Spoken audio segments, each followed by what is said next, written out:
Hello friends, आज हम discuss करने वाले क्लास 12th का सॉलिड स्टेट।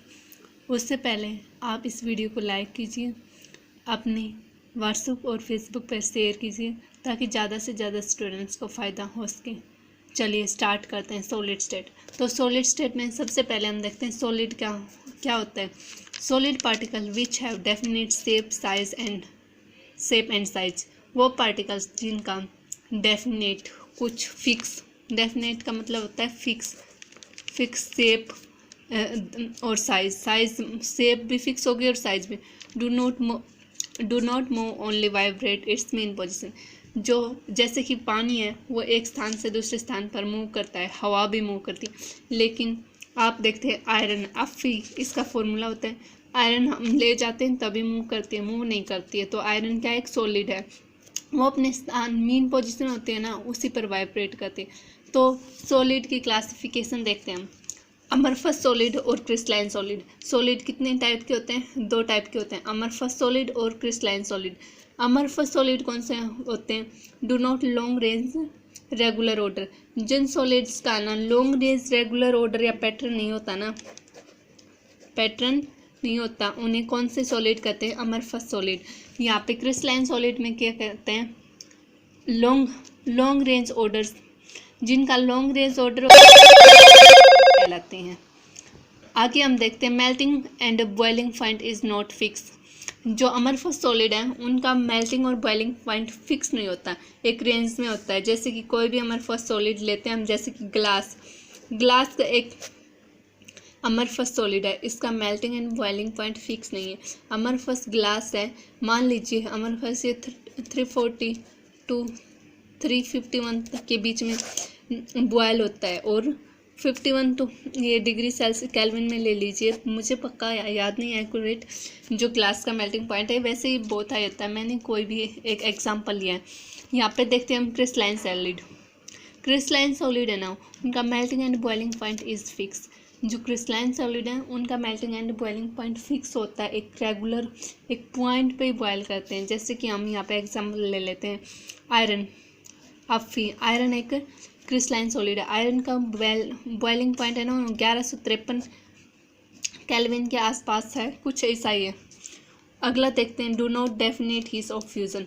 जो अमरफस सॉलिड है उनका हीट ऑफ फ्यूज़न, कोई भी, जैसे हीट ऑफ फ्यूज़न क्या होता है, हमने 1 मोल कोई भी 1 मोल सब्सटेंस लिया, उसको हमने जलाया, सॉलिड सब्सटेंस लिया था, उसको मेल्ट होने के लिए जितनी, हाँ तो फ्रेंड्स हम बात कर रहे थे कि यहाँ पे melting point heat definite, do not definite heat of fusion, उनका हीट ऑफ फ्यूज़न डेफिनेट नहीं होता। हीट ऑफ फ्यूज़न क्या होता है, कोई भी मान लीजिए आपने 1 मोल सॉलिड सब्सटेंस लिया है, उसको आप लिक्विड में चेंज करना सकते हैं। तो जितनी आपने हीट एनर्जी दी है ना उसको लिक्विड में चेंज करने के लिए, वही हीट ऑफ फ्यूज़न कहलाता है। वो यहाँ पे फिक्स नहीं होती, कभी तो वो 5 किलो जूल लग जाएगी पर मोल, कहीं पे वो 7 किलो जूल लग जाएगी। लेकिन यहाँ पे क्रिस्टलाइन सॉलिड है ना, वो हीट ऑफ फ्यूज़न फिक्स है, अगर वो 7 किलो जूल पर मोल लगेगी ना तो यही फिक्स रहेगी, ना इससे ज़्यादा ना इससे कम। अगला देखते हैं, जो अमरफस और क्रिस्टलाइन सॉलिड है इसको हम सूडो सॉलिड और सुपर कोल्ड लिक्विड भी कह देते हैं। अमरफस सॉलिड का दूसरा नाम है सुपर कोल्ड लिक्विड और अमरफस सॉलिड सूडो सॉलिड्स। और यहाँ पे जो क्रिस्टलाइन सॉलिड है इसको हम कह देते हैं ट्रू सॉलिड्स। हाँ तो अमरफस सॉलिड के एग्जांपल हैं जैसे कि ग्लास, पॉलीथीन भी एक अमरफस टाइप का सॉलिड है। जो प्लास्टिक होता है ना, पॉलीथीन, प्लास्टिक, ये सभी हमारे अमरफस सॉलिड के एग्जांपल हैं, पॉलीथीन, प्लास्टिक, ग्लास।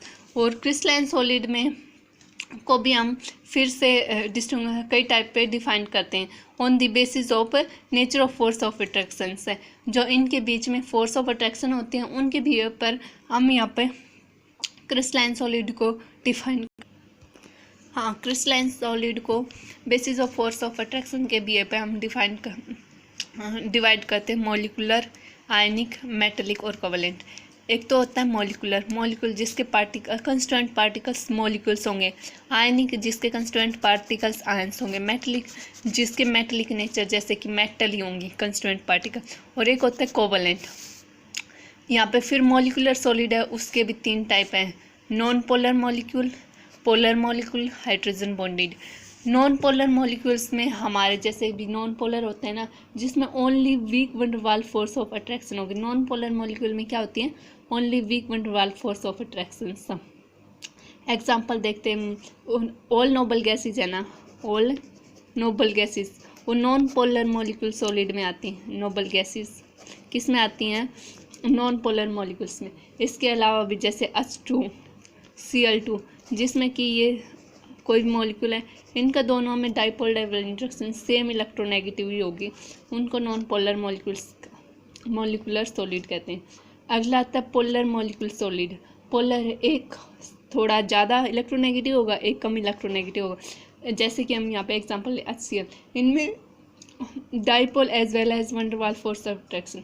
जो पोलर मॉलिक्यूल है उनमें वंडरवाल फोर्स ऑफ अट्रैक्शन के साथ साथ एक डाइपोल इंड्यूस्ड होता है। डाइपोल जैसे कि एक एटम हाइड्रोजन है, क्लोरीन, यहाँ पे क्लोरीन मोर इलेक्ट्रोनेगेटिव है, तो ये हाइड्रोजन को इलेक्ट्रॉन को अपनी तरफ अट्रैक्ट करेगा। इस पे आएगा पार्शियल नेगेटिव, इसके पार्शियल, इससे डाइपोल इंड्यूस्ड होगी, जिससे अगला देखते हैं हम hydrogen bonded. Hydrogen bonded like NH3, इसमें हाइड्रोजन NH3 है ना, हाइड्रोजन बॉन्डिंग क्या होती है? कोई भी मोर इलेक्ट्रोनेगेटिव है हाइड्रोजन के साथ अटैच होता है, जैसे कि नाइट्रोजन, ऑक्सीजन, फ्लोरीन, क्लोरीन, उसके साथ हाइड्रोजन बॉन्ड बनाता है और ये हाइड्रोजन बॉन्ड स्ट्रॉन्गेस्ट बॉन्ड होता है। इसमें जैसे कि NH3, ammonia, H2O, water, ETC hydrogen bonding. Strongest force of all of the, जो नॉन पोलर मॉलिक्यूल और पोलर मॉलिक्यूल में फोर्स ऑफ अट्रैक्शन है, इनमें सबसे ज़्यादा स्ट्रॉन्गेस्ट फोर्स ऑफ अट्रैक्शन है हाइड्रोजन बॉन्डिंग, ठीक है।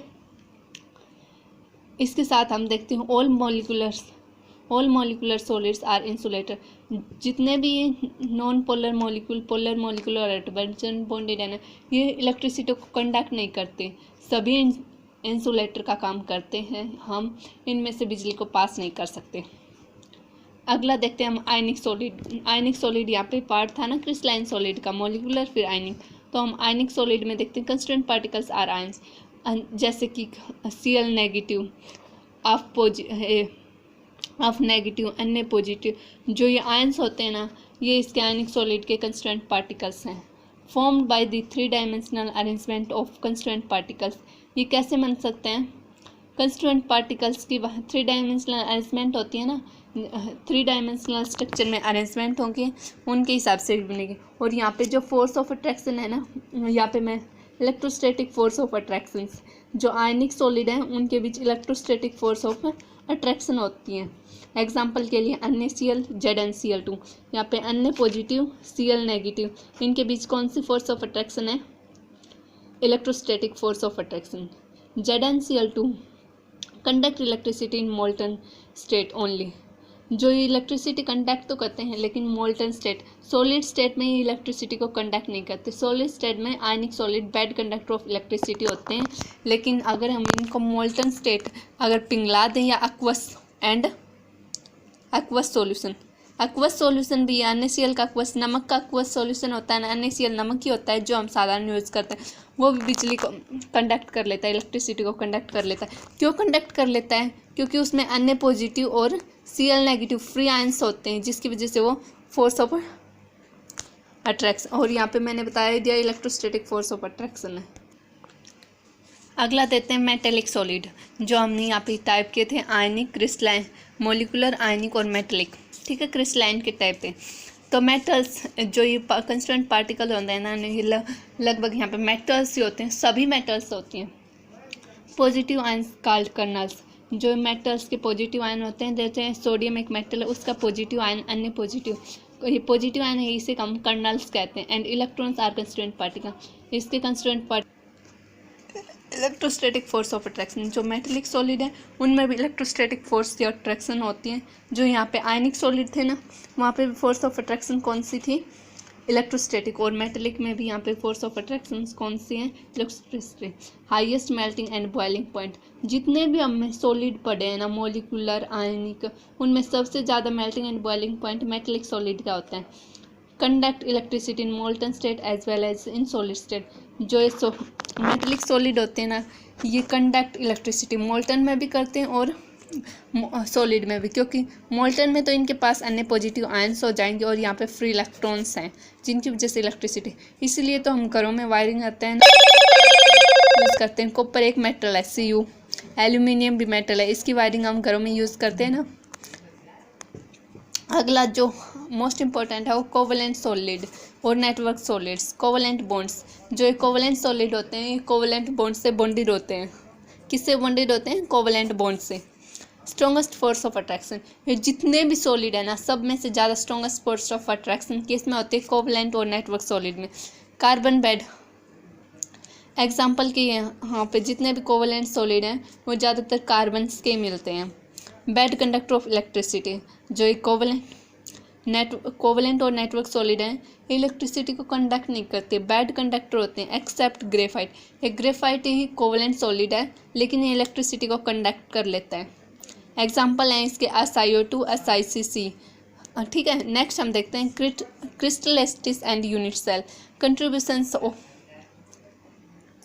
ठीक है, क्रिस्टलिटिस भी जो टाइप के होते हैं सिंपल और प्रिमिटिव। यहाँ पे सिंपल प्रिमिटिव देखते हैं। पार्टिकल्स ओनली एट कॉर्नर्स, जो सिंपल प्रिमिटिव होते हैं ना उनके पार्टिकल्स एट कॉर्नर्स होते हैं। जैसे कि हमने यहाँ की एक क्यूब ली है, इसके 8 पार्टिकल्स, 1 2 3 4 5 6 7 8, तो 8 पार्टिकल्स हैं। ये हमें समझने के लिए थोड़ा सा ध्यान देना होगा। यहाँ पे 8, एक जो ये कॉर्नर का पार्टिकल है ना, 4 रूम तो हम जैसे कि एक यहाँ पे होगा, एक यहाँ पे, एक यहाँ पे, एक और यहाँ पे, एक और यहाँ पे, और 4 इसके ऊपर, तो एक पार्टिकल्स कितने रूम के हिस्से में आएगा? ये 8 रूम के, तो इसका कंट्रीब्यूशन कितना होगा? 1/8। और टोटल पार्टिकल्स एक यूनिट में कितने? 8, तो 1/8 up into 8 is equal to, तो 1 पार्टिकल होता है सिंपल क्यूबिक यूनिट। आगे हम देखते हैं centred unit cell. Centred unit cell भी 2 टाइप के होते हैं, फेस सेंटर्ड और बॉडी सेंटर्ड। फेस सेंटर्ड में पार्टिकल्स कॉर्नर्स पे तो होते हैं, साथ साथ में हर एक फेस पे भी होते हैं। तो क्यूब के कितने फेस होते हैं? 6 फेस होते हैं। 6 पार्टिकल्स तो फेस पे होते हैं, 8 कॉर्नर्स पे होते हैं। फेस पे कितने पार्टिकल्स कितने के हिस्से में आएगा? जैसे कि यहाँ पे ये पार्टिकल्स हैं, तो एक तो इसके पीछे वाले के हिस्से में आ गया और एक, तो इसका कंट्रीब्यूशन होगा हाफ। ठीक है, तो टोटल पार्टिकल्स कितने हो गए? 1/2 इंटू में 6, क्योंकि 6 फेसेस हैं, सभी फेसेस पे एक पार्टिकल्स है, और 1/8 इंटू 8 कॉर्नर्स पे, तो 4 पार्टिकल्स हैं। ठीक है, 4 पार्टिकल प्रेजेंट होते हैं बॉडी सेंटर्स में, सॉरी फेस सेंटर्ड में। यहाँ पे हम बॉडी सेंटर्ड की बात करते हैं। 8 पार्टिकल्स तो इसके यहाँ पे हो जाए कॉर्नर्स पे, और एक बॉडी में, जो बॉडी के अंदर पार्टिकल्स है जो आपके अंदर है, आपके बीच में, घर के बीच में, वो तो सिर्फ आपके हिस्से में आएगा ना, उसमें तो कोई भी कब्जा नहीं कर सकता। तो ये सिर्फ एक पार्टिकल है, इसका खुद का है, ये किसी के द्वारा शेयर नहीं किया। और 1/8 8 पार्टिकल अपना देंगे तो यहाँ पे 2 पार्टिकल हो जाएंगे। अगला हम relation between R and A, जो भी यहाँ पे R और A के बीच में रिलेशन देखते हैं। R क्या? Radius of this pair, A is length, and for simple unit cell के लिए R is equal to A/2। Face centred unit cell के लिए अगर 2√2 R is equal to A, और बॉडी सेंटर्ड यूनिट सेल के लिए अगर √3/4 A is equal to R। Thank you for watching these videos. Please subscribe these channels and share this video WhatsApp with your friends. Thank you. Have a nice day.